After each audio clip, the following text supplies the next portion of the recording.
श्री कृष्ण जी कहते हैं, अपने शब्दों को सुंदर रखिए, क्योंकि व्यक्ति तो चले जाते हैं परंतु उनके कहे गए शब्द रह जाते हैं। परिस्थिति का 3 प्रकार से सामना कर सकते हैं। पहला, या तो उसे स्वीकार कर लीजिए, अगर स्वीकार नहीं कर सकती तो उसे बदलने की कोशिश करिए, और अगर बदल भी नहीं सकते तो उसे नियति पर छोड़ दीजिए। संबंध बड़ी बड़ी बातें करने से नहीं, छोटे छोटे भाव को समझने से गहरे होते हैं। जो आगे आने वाला है वो हमेशा गुजरे हुए कल से बेहतर होगा। वही एक सोच आपको जीवन में कभी निराश नहीं होने देगी। आप जिंदा हैं जनाब, कल गुजर जाएंगे, कौन जानता है कब बिछड़ जाएंगे। नाराज मत होना हमारी शरारतों से ए दोस्त, ये वो पल हैं जो कल बहुत याद आएंगे।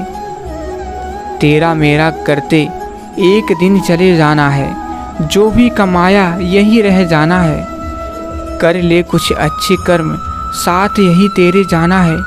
रोने से तो आंसू भी पराये हो जाते हैं, लेकिन मुस्कुराने से पराये भी अपने हो जाते हैं। गुस्सा करने के बदले रो लेना अच्छा है, क्योंकि गुस्सा दूसरों को तकलीफ देता है, जबकि आंसू चुपचाप आत्मा में से बहकर हृदय को स्वच्छ कर देता है। गलत आरोपों को लेकर कभी चिंतित ना होइए, बल्कि उसका सम्मान करिए। याद रखिए, समय का ग्रहण तो चांद सूरज भी झेलते हैं। और आगे फिर श्री कृष्ण जी कहते हैं, अगर कोई आपको दुखी करे तो बुरा मत मानिए, क्योंकि लोग उसी पर पत्थर मारते हैं जिस पेड़ पर ज़्यादा मीठे फल होते हैं। जीवन से बड़ा कोई विद्यालय नहीं, कठिनाइयों से बढ़कर कोई परीक्षा नहीं, और समय से बड़ा कोई शिक्षक नहीं। अगर कोई आपकी कीमत ना समझे तो निराश मत होइए, क्योंकि कबाड़ के व्यापारी को हीरे की परख नहीं होती। दुनिया में सबसे खुश वो लोग रहते हैं जो ये जान चुके हैं कि दूसरों से किसी भी तरह की उम्मीद करना व्यर्थ है। जहाँ भी लगे कि आपकी ज़रूरत नहीं है, वहाँ खामोशी से खुद को अलग कर लेना चाहिए। उससे मत डरिए जो वास्तविक नहीं है, ना कभी था ना कभी होगा। जो वास्तविक है वो हमेशा था और उसे कभी नष्ट नहीं किया जा सकता। मोह खत्म होते ही खोने का डर निकल जाता है, फिर चाहे वो वस्तु हो, दौलत हो, रिश्ता हो या जिंदगी। कोई हमारा बुरा करना चाहता है तो ये उसके कर्मों में लिखा जाएगा। हम क्यों किसी का बुरा सोचकर अपना कर्म और वक्त दोनों खराब करें। जो इंसान मन की तकलीफ़ों को नहीं बता पाता, उसे ही गुस्सा सबसे ज़्यादा आता है। कलयुग चल रहा है, इसलिए ये विचार दिल से निकाल दीजिए कि बिना मतलब के कोई आपसे रिश्ता रखेगा। अपने आप ऐसा ज़रूर कुछ बचा कर रखिए कि लोग उसे पाने के लिए आपसे जुड़े रहें। खुद को खाली मत होने देना, क्योंकि लोग खाली चीज़ को कचरे की डिब्बे में ढाल देते हैं। सच की नकल की जा सकती है, लेकिन चरित्र, व्यवहार, संस्कार और ज्ञान की नकल नहीं हो सकती। जिन्होंने आपको कष्ट दिया, कष्ट तो उन्हें भी मिलेगा, और यदि आप भाग्यशाली रहे तो ईश्वर आपको यह देखने का अवसर भी देगा। छोटी सोच शंका को जन्म देती है, और बड़ी सोच समाधान को। सुनना सीख लेंगे तो सहना सीख जाएंगे, और सहन करना सीख लेंगे तो रहना सीख जाएंगे।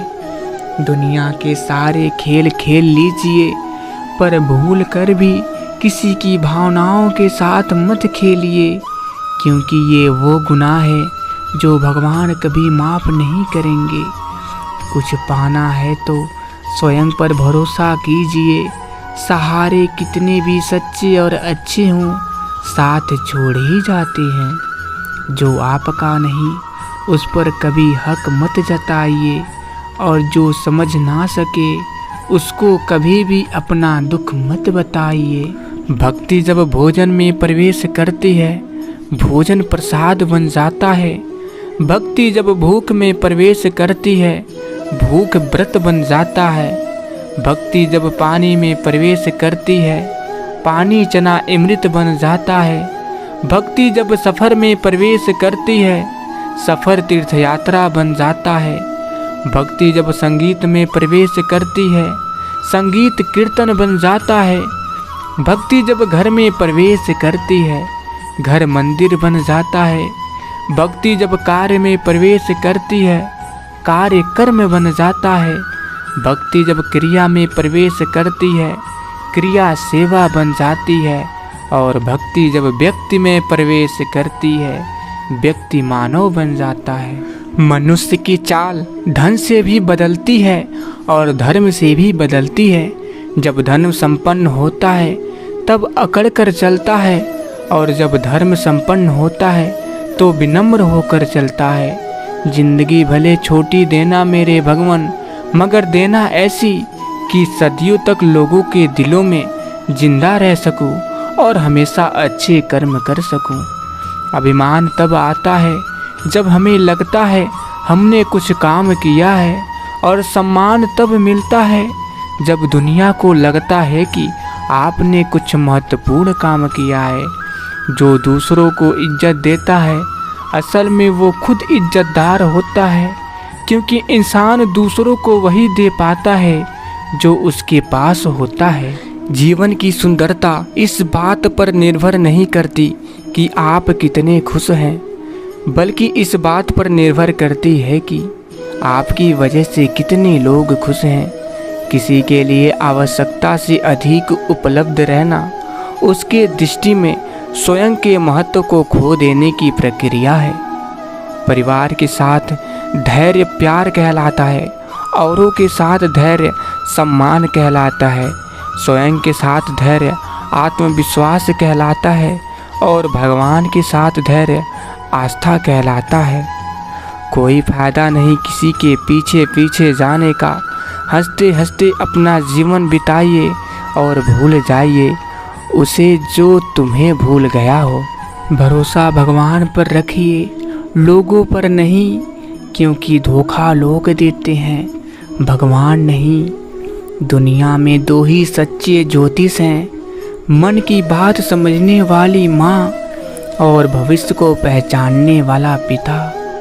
तो आशा करता हूँ कि आप लोगों को इस वीडियो से कुछ ना कुछ तो ज़रूर सीख मिली होगी।